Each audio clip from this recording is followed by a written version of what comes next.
ഞാൻ വരുന്ന വഴിക്ക് ആ പാട്ട് ഇങ്ങനെ കണ്ടു. പെറ്റ അമ്മ മനസ്സിലാക്കില്ല എന്നുള്ള രീതിയിലുള്ള ലുക്കായി പോയി. അങ്ങനെ പറയുന്നത് ചേച്ചി. ചേച്ചി എന്താ ഈ കോലത്തില് വീട്ടിൽ നിൽക്കുന്ന പോലെയാണല്ലോ വന്നേക്കുന്നുള്ളൊരു ചോദ്യം. വീട്ടിൽ നൈറ്റ് എല്ലാരും ഇടുക. വീട്ടില് നൈറ്റ് ഇവര് രണ്ടുപേരും എവിടെന്നാ കിട്ടിയത് നിങ്ങൾക്ക്? പ്രോപ്പർലി കിട്ടിയത് കടവന്ത്ര റേഷൻ കടയിൽ ഇതിലിപ്പോ ആരെപ്പ ജീവൻ എനിക്ക് മനസ്സിലാവില്ല. പേന കൊണ്ട് ഞാൻ കവിളിൽ കറുത്ത് മറകിട്ടിരിക്കുന്ന ഇവനാണ് അപ്പു, മറകില്ലാത്തവൻ അച്ചു. നിങ്ങൾക്ക് എങ്ങനെ മനസ്സിലായത്? ഞങ്ങൾക്ക് മനസ്സിലായി. അതൊക്കെ ടെക്നിക്കാ, പറഞ്ഞു കൊടുക്കണ്ടല്ലേ? എനിക്ക് അത്രക്കുള്ള ബുദ്ധിയുള്ളൂ. എല്ലാ കഴിവും കൂടി ദൈവം ഒരാൾക്ക് കൊടുക്കൂലല്ലോ. സ്കൂളിൽ പഠിച്ചിരുന്ന സമയത്ത് പ്രണയം ആർക്കും ആരോടും തോന്നാലോ. പ്രണയം തോന്നിയിട്ടില്ല ഒരിക്കലും? അങ്ങനെ തോന്നിയായിരുന്നു. അങ്ങോട്ട് പറയാൻ പറയാത്തതൊക്കെ പറയണ്ടേ? അല്ല, വേറെ കാര്യങ്ങൾ അങ്ങോട്ട് തിരക്കിലായി പോയി. അച്ഛാ, ദേ കായംകുളം കൊച്ചിനേട്ടൻ വന്ന് വീണിട്ടുണ്ട്.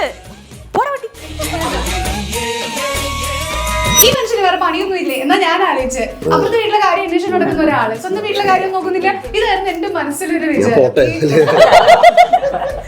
ദേഷ്യപ്പെടല്ലേ, ഞാൻ എന്തൊരു സിമ്പിളാണ് ഈ ഫാമിലി. ആഹാ, അർപ്പുതം.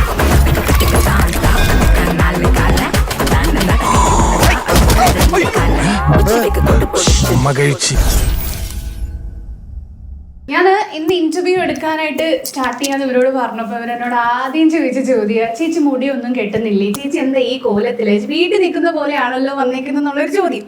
വീട്ടിൽ നൈറ്റ് എല്ലാരും ഇടുക. വീട്ടിലെ നൈറ്റ് എന്നും പറഞ്ഞ അങ്ങനെ വരാൻ പറ്റും. നമുക്കൊരു സാമൂഹിക ഇതില്ലേ? ഞാനൊരു ഇൻട്രൊഡക്ഷൻ പറഞ്ഞോട്ടെ, എന്നിട്ടൊക്കെ തുടങ്ങിക്കോ. ഇത്രയും പേര് ഇരിക്കുന്നോട്ടെ, മറ്റേ ക്ലാസ്സിലെ മറ്റേ ടീച്ചേഴ്സ് പ്രസന്റ് ടീച്ചർ എന്നൊക്കെ പറയില്ലേ, അതുപോലെ ഞാൻ പേര് പറയാൻ പോകണം, ആരൊക്കെ ഇവിടെ ഉണ്ട് ഇല്ലെന്നൊക്കെ പറയണം. Okay, Saiju Kurup present teacher എന്ന് പറയണം. Baby Jean, Sreeja Ravi present teacher, Sruthi present, Divya Abhiram, Jivin, Jinil, കൂടാതെ പുതിയ അഡ്മിഷനിൽ വന്ന ഒരാളും കൂടി ഇവിടെ ഉണ്ട്, കൃഷ്ണദാസ്. എല്ലാരും ഉണ്ട്. ശരിക്കും മോഹിനിയാട്ടം എന്ന് പറയുന്ന ഒരു സിനിമ ഞങ്ങൾ ഭയങ്കര, ഞാൻ സൈച്ചോണ്ട് ഇപ്പൊ സംസാരിച്ചതേ ഉള്ളൂ നമ്മുടെ ആടിന്റെ പ്രൊമോഷണൽ ഇന്റർവ്യൂ ഒക്കെ ആയിട്ട്. അപ്പൊ അതിൽ നമ്മളിങ്ങനെ ചോദിക്കുന്നുണ്ട്, നമ്മൾ ഭയങ്കര എക്സൈറ്റഡ് ആയിട്ട് ഇരിക്കുന്ന ഒരു പടമാണ് മോഹിനിയാട്ടം. കാരണം ഭരതനാട്യം നമുക്ക് അത്രയധികം ആൾക്കാർക്ക് ഇഷ്ടപ്പെട്ട ഒരു പടമായിരുന്നു. സോ ഈ ഒരു രണ്ടാം ഭാഗത്തിനെ കുറിച്ചുള്ള ചിന്ത എവിടെ നിന്നായിരുന്നു എന്നുള്ളത് നമ്മുടെ ഡയറക്ടർ പറഞ്ഞിട്ട് നമുക്കൊന്ന് സ്റ്റാർട്ട് ചെയ്യാം. ഓക്കെ, പറഞ്ഞോ. ഭരതനാട്യം ആക്ച്വലി ഒരു സീക്വലിന് എനിക്ക് പ്ലാനൊന്നും ഉണ്ടായിരുന്നില്ല. നമ്മുടെ OTT-യിലൊക്കെ ഭയങ്കരമായിട്ട് വർക്കായപ്പോൾ അതിനൊരു സാധ്യത ഉണ്ടോ എന്ന് തോമസ് ഏട്ടനും സൈജോട്ടും ചോദിക്കായിരുന്നു. നമ്മളത് പ്രോപ്പറായിട്ട് തന്നെ ക്ലോസ് ചെയ്തു തന്നെ വിചാരിക്കുന്നത് ഭരതനാട്യം എന്ന് പറയുന്ന സിനിമ. അപ്പോൾ സീക്വൽ ചെയ്യാമെന്ന് പറഞ്ഞപ്പോൾ അതേപോലെ അല്ലാതെ ഒന്ന് മാറ്റി പിടിക്കുന്നതിൽ ഓക്കെ ആണെന്ന് ചോദിച്ചിട്ടുണ്ടായിരുന്നു. ഒന്ന് ട്രൈ ചെയ്ത് നോക്കുമെന്ന് പറഞ്ഞു. അപ്പോൾ നമ്മൾ അതിൻ്റെ ഒരു ലൈൻ ഉണ്ടാക്കി, ഇന്ന കോൺഫ്ലിക്റ്റിലായിരിക്കും, ഇങ്ങനൊരു ജോണർ ഷിഫ്റ്റ് ഓക്കെ ആണെങ്കിൽ ഞാൻ പിടിക്കാമെന്ന് പറഞ്ഞു. സൈജോട്ടിനെയും തോമസ് ഏട്ടനെയും നമ്മുടെ പ്രൊഡ്യൂസേഴ്സ് അവരെ കേൾപ്പിച്ചു. അവർക്കത് ഇൻട്രസ്റ്റിംഗ് ആയിട്ട് തോന്നി. പിന്നെയാണ് അതിലോട്ട് കിടന്നത്. ഈ ആദ്യത്തെ ഭാഗം സൂപ്പർ ഹിറ്റ്, അപ്പൊ രണ്ടാമത്തെ എടുക്കാൻ ഒരു പ്രഷർ തോന്നിയോ? ഇത് ഇനി കോളമായാൽ ആയാൽ എന്താന്നുള്ള ഒരു പ്രഷർ വരും. ഈ പടം ഭരതനാട്യം തിയേറ്ററിൽ ഓടിയത് അത്രമാത്രം ഞങ്ങൾക്ക് അറിയില്ല. അതിനൊക്കെ ഉള്ളു എന്ത് ചെയ്താലും ഓടുന്നത് ഞങ്ങൾക്ക് അറിയാം. അത്ര കോൺഫിഡൻസാ?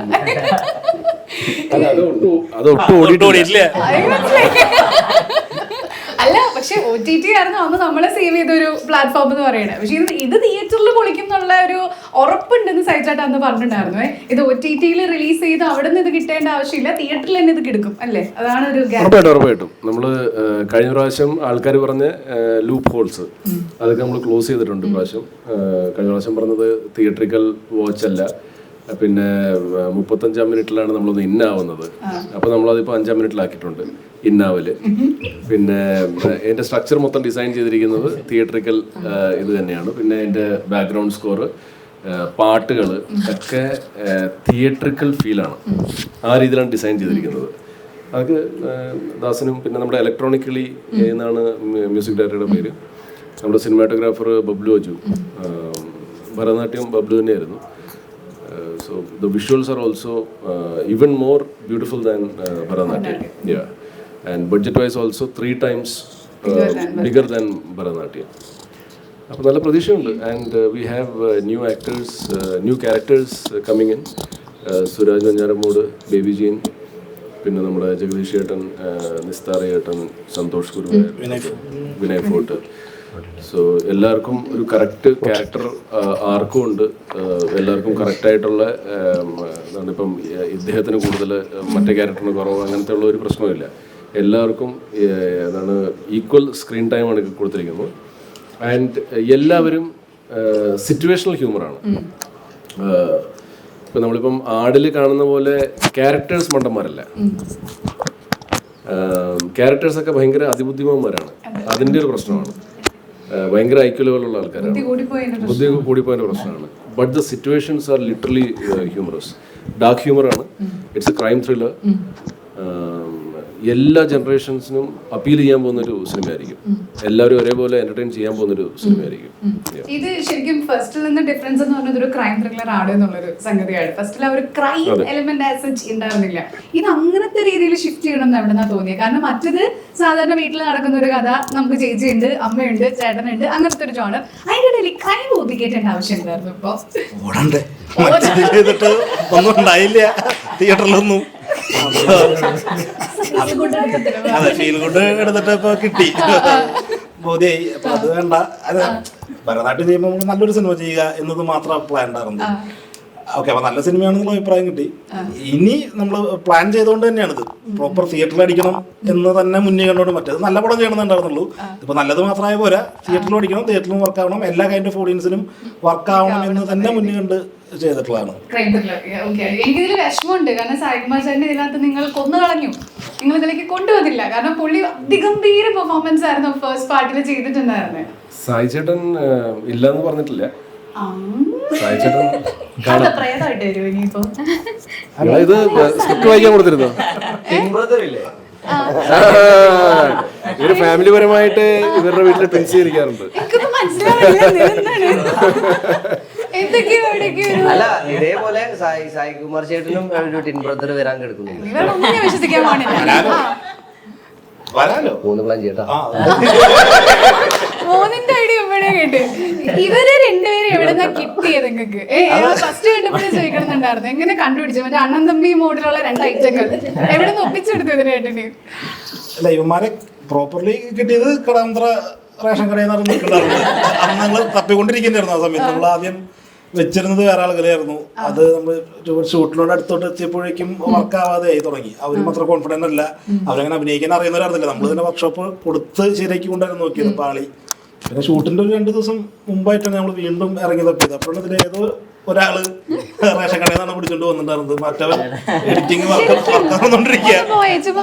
അല്ല, ഇവരെ കണ്ടിട്ടുണ്ട് മുമ്പ്. ഞാനൊരു ഫ്രണ്ടിന്റെ പടത്തിൽ വർക്ക് ചെയ്യാൻ ഡബിന് പോയിരുന്ന സമയത്ത് ഇവര് ഒരു പടത്തിലൊരു സീൻ ഇറങ്ങിയിട്ടില്ല സിനിമ, ഒരു സീനിൽ മാത്രം ഒരു അപ്പിയർ ചെയ്ത് പോയിണ്ടായിരുന്നു. അപ്പം അന്ന് നമ്മൾ തിരയുന്ന കൂട്ടത്തിൽ ആലോചിച്ചപ്പോൾ ഇവന്മാരെ കിട്ടി. ഇവന്മാരെ എവിടെയെന്നുള്ളത് അറിയില്ല. ഒരു പടത്തിൽ ഏതൊരു സ്റ്റുഡിയോയിൽ വെച്ച് കണ്ടിട്ടുള്ളതാണ്, ഒരു സ്ക്രീനിലാണ് കണ്ടിട്ടുള്ളത്. പിന്നെ അന്വേഷിച്ച് തപ്പി പിടിച്ച് പോയി ഇവന്മാരെ ആ നാട്ടിലാണെന്നൊക്കെ പറഞ്ഞ് അങ്ങനെ ഫോൺ വിളിച്ചപ്പോഴാണ് ഞാൻ ഇവിടെ റേഷൻ കടയിലാണ് ചേട്ടാ എന്ന് പറഞ്ഞത്. വേഗം വണ്ടിപ്പോടെ അവിടെ നിന്ന് കയറി പോകാൻ പറഞ്ഞു. ഈ സെറ്റിൽ വെച്ച് നിങ്ങൾക്ക് മാറിപ്പോയിട്ടുണ്ടോ ഇവരെ അങ്ങോട്ടും ഇങ്ങോട്ടും ഭരതനാട്യത്തിന്റെ സമയത്ത് നമുക്ക് ആദ്യം ഒക്കെ മാറിയിരുന്നു. കാരണം ഇവനെ നമ്മൾ പറയുമ്പോ ഞാനല്ലേ മറ്റവനാ, എനിക്ക് മനസ്സിലാവുന്നില്ല. അത് ജിനില് ഇത് ജീവൻ. നിങ്ങൾക്ക് എങ്ങനെ മനസ്സിലായത്? അതൊക്കെ ടെക്നിക്കാ പറഞ്ഞു കൊടുക്കണ്ടല്ലേ? മുഖത്ത് പാടെന്തെങ്കിലും ഇവന്റെ മൂക്കിനും അവന്റെ മൂക്കിനും വ്യത്യാസമുണ്ട്. അപ്പൊ ആദ്യം എടാ നീയല്ലേ എന്റെ ബ്രദർ എന്ന് പറയുമ്പോ അല്ലേച്ചി അത് മറ്റവനാന്ന് പറയും.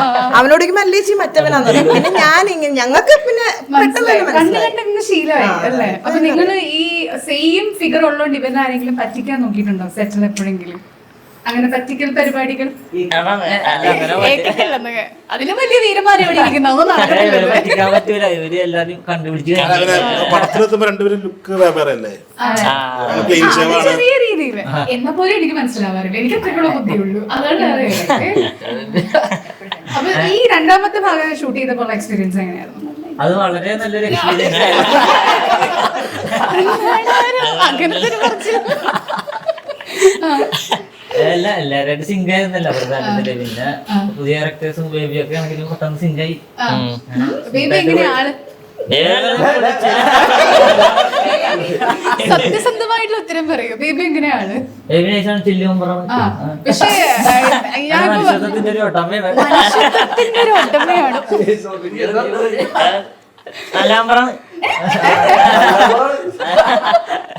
അല്ല ഇതിലൊരു പാട്ട് ഞാൻ വരുന്ന വഴിക്ക് പാട്ട് ഇങ്ങനെ കണ്ടു. അതില് കണ്ടപ്പോ ഇത് ബേബി ജീനാണെന്ന് ആർക്കും മനസ്സിലായ പോലെ ഇല്ല. ഇതിലിപ്പോ ഏതാ ബേബി? നമ്മളിത് അങ്ങനെ വലിയ കാര്യമായിട്ട് ബേബി ജീനെ കൊണ്ട് കാസ്റ്റ് ചെയ്ത് പോസ്റ്റർ ആണെങ്കിലും പടം കാണിച്ചാലും ആർക്കും ബേബി ജീനെ അത് മനസ്സിലായി. അത് കഷ്ടമായി പോട്ടോ. പുള്ളിയുടെ ആ ഒരു സ്വാഗ് ഒക്കെ അതിൽ കാണിക്കാൻ നിങ്ങൾ സമ്മതിച്ചില്ല. നാടൻ സ്വാഗ് ഉണ്ട്. ആ പക്ഷെ കൊടുത്ത് ഒരു ടീഷർട്ട് ഒക്കെ ഹെയർ സ്റ്റൈൽ ഒക്കെ മൊത്തം മാറി അല്ലേ? കണ്ടാ പറയില്ല. പെറ്റ അമ്മ മനസ്സിലാക്കില്ല എന്നുള്ള രീതിയിലുള്ള ലുക്കായി പോയി. അങ്ങനെ പറയരുത്. നിങ്ങള് ഇപ്പൊ നിങ്ങളെല്ലാരും ഇന്ന് വരണമെന്ന് പറഞ്ഞപ്പം ഞാൻ ഏറ്റവും എക്സൈറ്റഡ് ആയിരുന്നു ആക്ച്വലി ശ്രീജിത്തിനെ കാണാൻ വേണ്ടിട്ട്. കാരണം എനിക്ക് ഭയങ്കര ഇഷ്ടമുള്ള ഒരു ഡബിങ് ആർട്ടിസ്റ്റാ. ഇപ്പൊ നമുക്ക് ഒരുപാട് ക്യാരക്ടേഴ്സിലൂടെ ചേച്ചിയുടെ വോയിസ് ഇപ്പം ഒരു ഡയലോഗ് കേട്ടോണ്ടിരിക്കായിരുന്നു. അപ്പൊ നമ്മുടെ ക്യാമറയിൽ ചെക്കൻ പറയാ അത് കാവ്യമാധവനല്ലേ സംസാരിക്കണേ. ഞാൻ പറഞ്ഞ കാവ്യമാധവനല്ല, ശ്രീജിജി സംസാരിക്കണേ. 2 വാക്ക് ആ ശബ്ദത്തിലൊന്ന് പറഞ്ഞു തുടങ്ങും പ്ലീസ്. എങ്ങനെയുണ്ടായിരുന്നു മോഹിനിയാട്ടം? മോഹിനിയാട്ടം ഞാൻ ഇനി സിനിമ കണ്ടിട്ടില്ല, കാണാൻ വെയിറ്റിംഗ് ആണ്. എല്ലാവരെക്കാളും വെയിറ്റിംഗിലിരിക്കുകയാണ്. പിന്നെ നിങ്ങളെല്ലാവരും സിനിമ പോയി കാണണം, ആരും കാണാണ്ടിരിക്കരുത്. ഭരതനാട്യം കാണാത്തവരും എന്തായാലും മോഹിനിയാട്ടം കണ്ടിരിക്കണം. പെട്ടെന്ന് മുടിയൊക്കെ നരച്ചു. നിങ്ങൾ നരപ്പിച്ചതാണോ അതോ? അല്ല ഞാൻ നേരത്തെ എന്തൊക്കെയോ വീഡിയോസ് കണ്ടപ്പോ അതിൽ മുടിയൊക്കെ കറുത്തിരിക്കും, മുടിയൊക്കെ നരച്ചിരിക്കണം. അത് കുറച്ച് 1-2 തമിഴ് പടത്തിന് വേണ്ടി ഇങ്ങനെ കണ്ടിന്യൂറ്റിക്ക് വേണ്ടി അങ്ങനെ വെച്ചതാ. ഇപ്പൊ ഇതിങ്ങനെ കണ്ടിട്ട് ഒരുപാട് പേര് ഈ മുടി തന്നെ വേണമെന്ന് പറഞ്ഞിട്ട് അങ്ങനെ 1-2 തമിഴ് പടങ്ങൾ ഇനിയും വരുന്നുണ്ട്. അപ്പൊ പിന്നെ ഇതിങ്ങനെ ഇരിക്കട്ടെ എന്ന് വിചാരിച്ചു. അതെ, അതായത് സോൾട്ട് ആൻഡ് പെപ്പർ ലുക്കൊക്കെ പോലെ തന്നെ ഇപ്പൊ ഗ്രേ ഹെയർ ആണല്ലോ സ്റ്റൈൽ എന്ന് പറയുന്നത്. ചേച്ചി ഇന്ന് സ്ഥിരമാക്കി. ശ്രുതിയുടെ ക്യാരക്ടർ ആക്ച്വലി നമ്മുടെ വീട്ടിലൊക്കെ ഉള്ള ഒരു പെൺകുട്ടി. ഇപ്പൊ ഞാനൊക്കെ ഇങ്ങനെ ഷോളൊക്കെ എടുത്തിട്ടിരുന്നിട്ട് എന്തെങ്കിലും ചെയ്തിട്ടിരിക്കില്ലേ, അതുപോലത്തെ ഒരു ക്യാരക്ടർ ആയിരുന്നു ദാസേട്ടന്. നമ്മുടെ ക്യാരക്ടേഴ്സ്, അതായത് ദാസേട്ടന് ഒരു റെഫറൻസ് ഉണ്ട് എപ്പോഴും. നമ്മള് പൊട്ട് തൊടാനൊന്നും സമ്മതിക്കത്തില്ല. അങ്ങനെ ഞാനൊക്കെ ഇങ്ങനെ കെഞ്ചി ചേട്ടാ ഒരു പൊട്ട് തൊട്ടോട്ടെ എന്ന് പറഞ്ഞിട്ട് പോയി ഇങ്ങനെ കെഞ്ചി ചോദിച്ചിട്ട് ഒരു സീനിൽ എന്തോ പൊട്ട് തൊടാൻ സമ്മതിച്ചു. എന്നിട്ട് ഞാൻ തിരിഞ്ഞു നടക്കുമ്പോ ദിവ്യജിക്കും കൊടുത്തേക്ക് ഒരു പൊട്ട്. എനിക്കത് ദാസേട്ടന്റെ ഒരു സിസ്റ്റർ അങ്ങനത്തെ ഒരു വൈബിൽ എപ്പോഴും പറയും. വീട്ടിൽ നിൽക്കുമ്പോ ഇപ്പൊ നൈറ്റി ചുരിദാർ, നമ്മൾ യൂഷ്വലി അങ്ങനെ നൈറ്റി ഒന്നും അങ്ങനെ അധികം ഇടാത്തത്. അതെ, ദാസേട്ടന് ഒരു റെഫറൻസ് ഉണ്ടായിരുന്നു. ലൈക്ക് ഇങ്ങനെയാണ് മുടിയൊക്കെ കെട്ടുമ്പോ നമ്മൾ ചിലപ്പോ അല്ലാണ്ട് കെട്ടുമ്പോ വേണ്ട അത് ഇങ്ങനെ കെട്ടിവെക്ക്. ദിവ്യേച്ചോടാണേലും പറയും. എനിക്കൊന്ന് ദിവ്യേച്ചിനെ എനിക്കൊന്ന് അമ്മയെ കുറച്ച് റിലേറ്റ് ചെയ്തു. ദാസേട്ടന്റെ അമ്മയുടെ ഒരു ചായ ഉണ്ട്, കുറച്ച് വർഷം മുന്നത്തെ അമ്മയുടെ ചായ. അല്ല അപ്പൊ അമ്മയുടെ ഒരു ലുക്കാണ് ഞാൻ ചേച്ചിക്ക് പിടിച്ചത്. അപ്പൊ ക്യാരക്ടേഴ്സിനൊക്കെ അത് കറക്റ്റ് ആയിട്ട് ദാസേട്ടൻ ആ ഭരതനാട്യത്തിന്റെ അന്ന് തന്നെ ഫസ്റ്റ് ഡേ നമുക്ക് പറഞ്ഞു തന്നിട്ടുണ്ടായിരുന്നു. അത് എന്ന് ചെയ്യണമെന്ന് നിർബന്ധമുള്ളൊരു ഭയങ്കര നിർബന്ധം. നിങ്ങൾക്ക് നിങ്ങളുടേതായ പൊടിക്കൈകൾ ഇതിലേക്ക് പരീക്ഷിക്കാൻ സംവിധായകൻ സമ്മതിച്ചില്ല? ഒന്നും സമ്മതിക്കില്ല. അത് ഞാൻ പറഞ്ഞ പൊട്ടിന്റെ കാര്യമൊക്കെ. പക്ഷെ അല്ലാണ്ട് നമുക്ക് സജഷൻസ് എന്ത് വേണമെങ്കിലും നമുക്ക് ഇങ്ങനെ ചെയ്യട്ടെ ദാസേട്ടൻ എന്ന് ചോദിച്ചാൽ അത് വെൽക്കം ചെയ്യുന്ന ഒരു ആള് തന്നെയായിരുന്നു ദാസേട്ടൻ. അടിപൊളി. ഈ ഇതിന്റെ ഇടയിലൊന്നും മിണ്ടാതിരിക്കുന്ന ഒരു വെള്ളരിപ്രാവിന്റെ ചങ്ങാതി അധികം മിണ്ടാത്തേ സുബേഷ് അല്ലെ? ഫസ്റ്റ് ഭരതനാട്യം കണ്ടപ്പോഴേ എനിക്ക് ഏറ്റവും കൂടുതൽ ഇറിറ്റേറ്റിംഗ് ആയിട്ടൊരു ക്യാരക്ടർ ആയിരുന്നു. ഈ മനുഷ്യന് വേറെ പണിയൊന്നും ഇല്ലേ എന്നാ ഞാൻ ആലോചിച്ച്. അപ്പുറത്തെ വീട്ടിലെ കാര്യം അന്വേഷണം നടക്കുന്ന ഒരാള് സ്വന്തം വീട്ടിലെ കാര്യം നോക്കുന്നില്ല. ഇതായിരുന്നു എന്റെ മനസ്സിലൊരു വിചാരം.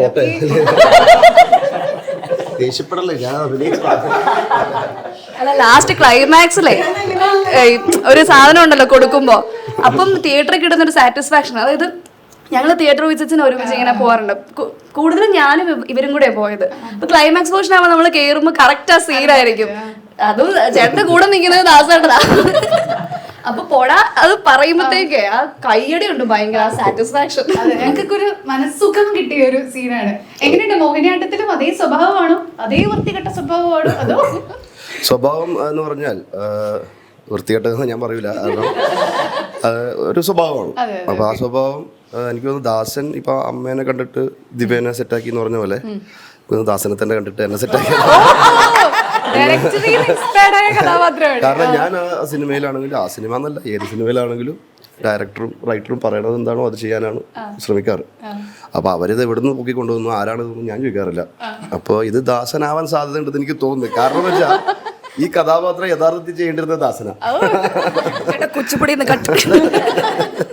അത് ഞാൻ പിന്നെ അവിടെ സെറ്റിൽ എത്തിയപ്പോഴാണ് ആ വിവരങ്ങളൊക്കെ അറിയുന്നത്.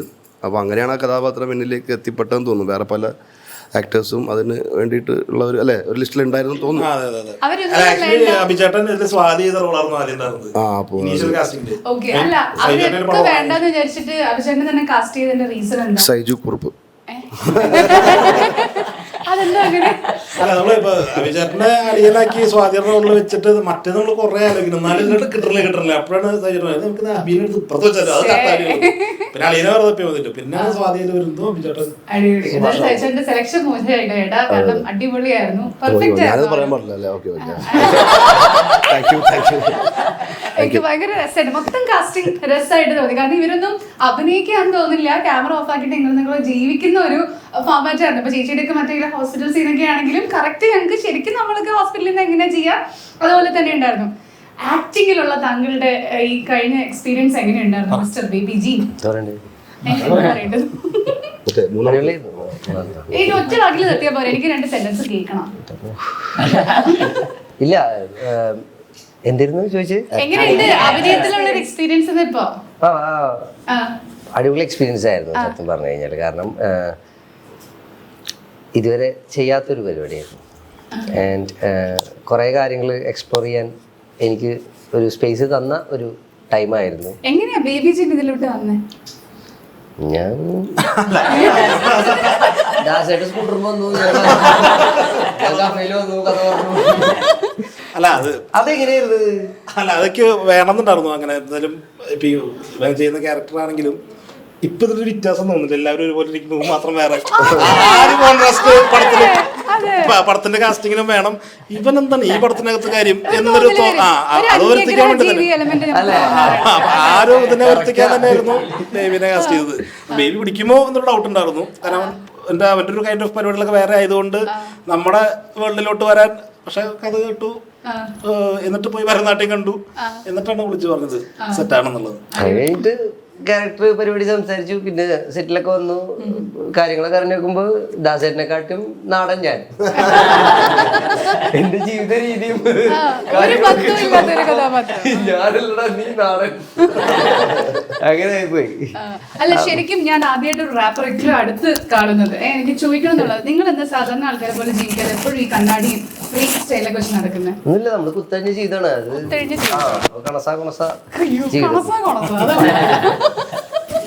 ഇതില് ഇപ്പൊ പുതിയ ക്യാരക്ടേഴ്സ് കുറെ മോഹിനിയാട്ടത്തില് കൊണ്ടുവന്നിട്ടുണ്ട്. ഇപ്പൊ സുരാജ് ചേട്ടനുണ്ട്, വിനയ് ഫോർട്ട് ഉണ്ട്, ജഗദീഷ് ചേട്ടനുണ്ട്, അല്ലെ കുറെ പേരുണ്ട്. ഇവര് ഇതിലേക്ക് കൊണ്ടുവരുമ്പോ ഇന്ന ക്യാരക്ടേഴ്സ് പ്ലേസ് ചെയ്യാനുള്ള ഡയറക്ടേഴ്സിന്റെ ഒരു പെർസ്പെക്ടീവ് കൃഷ്ണൻ അങ്ങനെ ഒന്ന് പറയോ?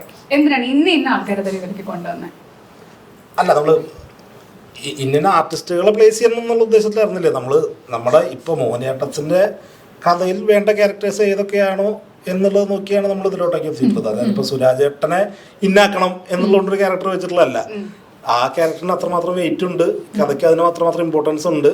അപ്പൊ അതിലോട്ട് അങ്ങോട്ട് പോയത് ബേബിയുടെ കാര്യം വന്നതും അങ്ങനെയൊക്കെ തന്നെയാണ്. നമ്മളിപ്പോ ഇതൊക്കെ എക്സ്ട്രാ ആയി വന്നിട്ടുള്ള ക്യാരക്ടേഴ്സാണ്. അപ്പൊ അത്രമാത്രം ഇമ്പോർട്ടൻസ് ഉള്ള ക്യാരക്ടേഴ്സാണ്. ഫസ്റ്റും സെക്കൻഡും ഏതായിരുന്നു ഏറ്റവും കൂടുതൽ ഡയറക്ടർ എന്നുള്ള രീതിയിൽ ചെയ്യാൻ എളുപ്പം? എളുപ്പം ഭരതനാട്യമായിരുന്നു.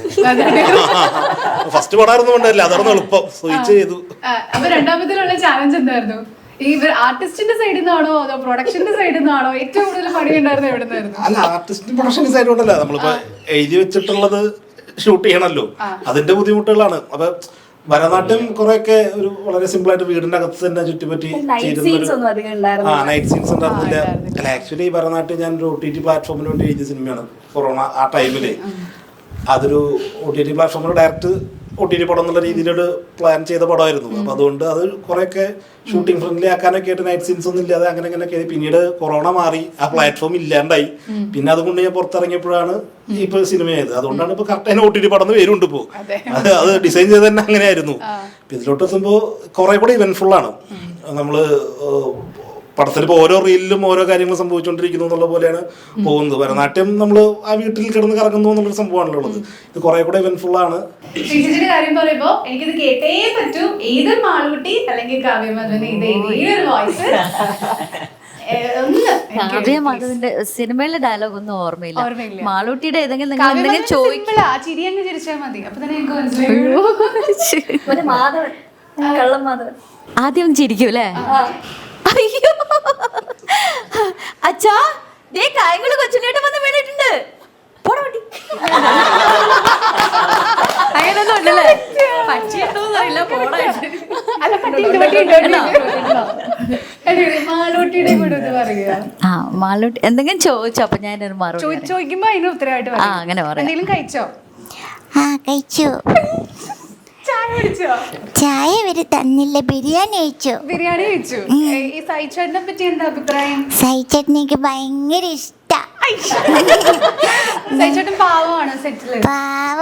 ആണോ? മിഠായിയൊക്കെ മേടിച്ചു തരാറുണ്ടോ? മിഠായി മേടിച്ചു, ഇത് കഴിഞ്ഞാ മേടിച്ചു തരും. ഇതുവരെ മേടിച്ചു തന്നിട്ടില്ല. ഇതുവരെ മേടിച്ചു തന്നിട്ടില്ല. ഷൂട്ടിംഗ് സമയത്തൊക്കെ ഞാൻ വിചാരിച്ചു മേടിച്ചു തരും പക്ഷെ ഇല്ല, തന്നില്ല കേട്ടോ.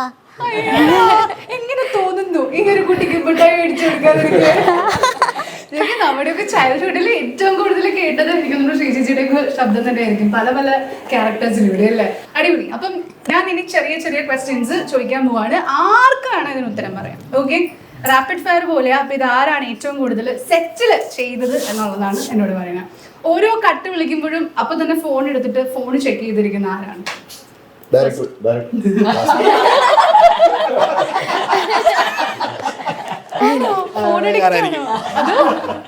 ഏറ്റവും കൂടുതൽ ഫോൺ നോക്കും. ഫോണിൽ എത്ര നോക്കാതിരിക്കണേ? ഉണ്ടാവില്ല, നമുക്ക് അപ്പുറമൊക്കെ കാര്യങ്ങൾ നടന്നുകൊണ്ടിരിക്കുന്നല്ലേ. അതൊക്കെ തന്നെയാണ്. ഓക്കെ, ശരി.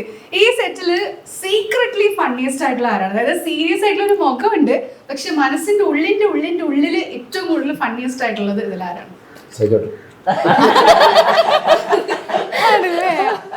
ഞാൻ ആക്ച്വലി മറ്റേ ആടൊക്കെ കണ്ടിട്ട് സൈച്ചേട്ടൻ മറ്റേ അതേ ക്യാരക്ടർ എന്ന് പറഞ്ഞാൽ സൈച്ചേട്ടൻ ഭയങ്കര സീരിയസ് ആണ്. അപ്പൊ സൈച്ചേട്ടൻ മണ്ടപ്പൊട്ടാണെന്ന് അല്ല, അറക്കൽ അബോ അല്ല, എന്താണേലും അബോ അല്ല.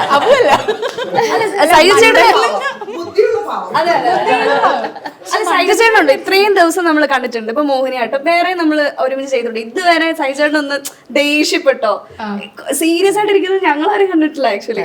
ഇല്ല.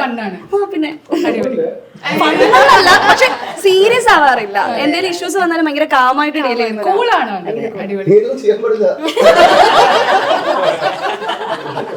ഓക്കെ, നിങ്ങളുടെ ഈ ഇത്രയും പേര് ഇരിക്കുന്നതില് ഞാനൊരു സീക്രട്ട് പറഞ്ഞ അവനല്ലാതെ വേറെ ആരും അറിയില്ല എന്ന് നിങ്ങൾക്ക് ഉറപ്പുള്ള ഒരാൾ? സൈജോട്ടൻ പിന്നെ ക്ലാസ്സിലെ ബെസ്റ്റ് സ്റ്റുഡന്റ് അവാർഡ് മേടിക്കാൻ വേണ്ടി നിൽക്കുന്ന ആള്. പഠിത്തത്തില് ടോപ്പ്, ആർട്സില് ടോപ്പ്, എല്ലാത്തിലും ടോപ്പ്. ഇത് കഴിഞ്ഞ് അഭിരാമിന് എന്തോ കൊടുക്കാതെ സൈജു പറഞ്ഞു. അതാണ്. ഓക്കെ, സൈജേട്ടൻ അടിപൊളി. വിശ്വസിക്കാൻ കൊള്ളാത്തതോ? ഇവനോട് പറഞ്ഞ എന്തായാലും നാടകങ്ങള് മറ്റേ ന്യൂസ് പേപ്പറിൽ കാണിക്കണ പോലെ. ഇവനോട് പറഞ്ഞു ഇവനോട് പറഞ്ഞു പറയും. നിങ്ങൾക്ക് തമ്മിൽ വ്യത്യാസമായിട്ടുള്ള എന്തെങ്കിലും ഉണ്ടോ? നമ്മളിത് ആരോടെ പറഞ്ഞത് നമുക്ക് മനസ്സിലാവില്ല.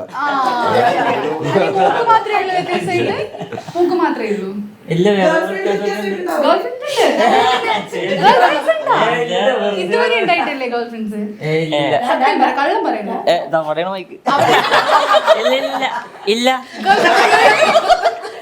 സ്കൂളിൽ പഠിച്ചിരുന്ന സമയത്ത് പ്രണയം ആർക്കും ആരോടും തോന്നാലോ? പ്രണയം തോന്നിയിട്ടില്ല ഒരിക്കലും? തോന്നിയാൽ പറയാത്തതൊക്കെ പറയണ്ടേ? അല്ല, വേറെ കാര്യങ്ങൾ അങ്ങോട്ട് തിരക്കിലായി പോയി. റേഷൻ കട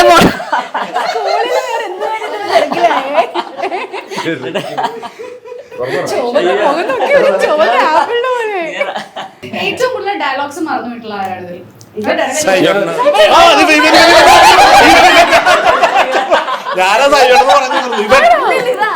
എത്ര ഡേറ്റൊക്കെ പോയിട്ടുണ്ട്?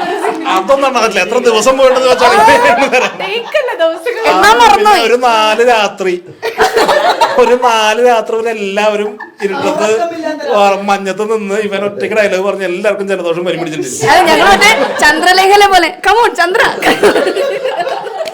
ഈ കൂട്ടത്തില് ഒരു സീക്രട്ട് ക്രൈം ചെയ്യാൻ പൊട്ടൻഷ്യൽ ഉള്ളതാണ്. ഞങ്ങൾക്ക് എല്ലാവർക്കും ഉണ്ട്. എല്ലാവർക്കും ഉണ്ടോ? ഇതൊക്കെ എഴുതി വെച്ചിരിക്കുന്നോണ്ട് ചിലപ്പോ ദാസേട്ടനായിരിക്കും. അതാണ് ഉള്ളിന്റെ ഉള്ളിൽ ഒരു ക്രിമിനൽ. ഈ ജിത്തു സാറിന്റെ പടങ്ങൾ ഇങ്ങനെ വരുമ്പോഴേ ഞാൻ എപ്പോഴും പറയാറുണ്ട്, ജിത്തു സാറിന് എന്തോ പ്രശ്നം. പുള്ളിക്ക് ഇങ്ങനെയൊക്കെയുള്ള കഥകൾ ആലോചിക്കണമെങ്കിൽ പുള്ളി ആരാ നമ്മൾ? ഭരതനാട്യം എന്ന് പറഞ്ഞൊരു സിനിമയിലെ സീക്വല് വരുമ്പോ നമ്മൾ ഇങ്ങനെ എക്സ്പെക്ട് ചെയ്യുന്നേ ഇല്ല. ഇങ്ങനത്തെ വരുന്നുണ്ട് എന്ന് പറയുമ്പോഴും നമ്മൾ ഇങ്ങനത്തെ ഒരു ട്രാക്കിൽ കൂടെ പോകുന്നതെന്ന് വിചാരിക്കുന്നില്ല. പക്ഷെ വേറൊരു കാര്യമുണ്ട്, ദാസ് ക്രൈം എഴുതി വെച്ചാലും അതിന് തമാശയുണ്ട്. പോലെ ബുദ്ധിപരമായിട്ടൊക്കെയാണ് പുള്ളി സോൾവ് ചെയ്യുക. ഇത് ഞാൻ ചെയ്ത് വെച്ച പോലെ ചെയ്യാൻ നോക്കി കഴിഞ്ഞാൽ എല്ലാം വരും പെടും. ഇപ്പൊ കൊടുക്കുകയും ചോദിച്ചാൽ ഇപ്പൊ ദൃശ്യമൊക്കെ വന്നപ്പോ കുറെ പേര് അത് ഫോളോ ചെയ്ത് കുറെ ക്രൈം ഇത് ഫോളോ ചെയ്യാൻ പോയി കഴിഞ്ഞാൽ വിവരറിയും.